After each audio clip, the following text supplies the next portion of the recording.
Connaître par des défis en mer, eh bien, il en prépare un nouveau, rallié Sainte-Lucie à la Martinique. Âgé désormais de 12 ans, il a pu apprendre une nouvelle vision de la natation en mer en compagnie d'un champion de l'apnée. Christophe Arnerin et Marc Balsa ont assisté à un entraînement tout particulier. Regardez. Christophe, aujourd'hui, nous allons visiter les fonds marins et nous allons tenter de passer une bonne journée. C'est un nouveau monde qu'a découvert le surdoué de la natation Christophe Malo au contact d'un autre Christophe, Valéjo, champion d'apnée.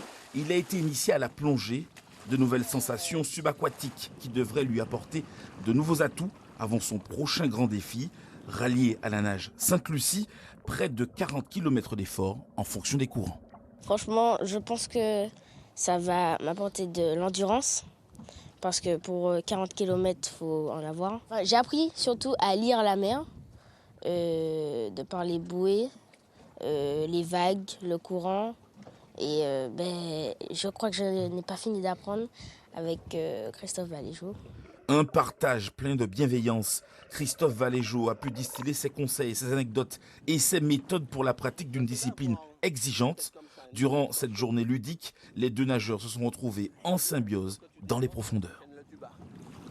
Si je peux tenter de lui prêter mes yeux afin qu'il ait peut-être une meilleure lecture de la mer, une meilleure lecture des moments, quitte à ce qu'on ait des moments de détente et de joie après ces entraînements, je me tiendrai à ses côtés, si possible, pour lui donner ce que je peux. Aujourd'hui, j'ai touché du doigt le fait qu'on peut apprendre et qu'on peut beaucoup gagner de beaucoup plus jeune que soi.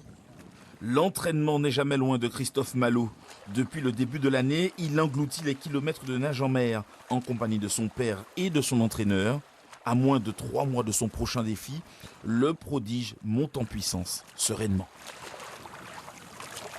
Au niveau de l'entraînement, on est en train de finaliser. Là, on a pas mal encore de petits défis avant le gros défi à réaliser.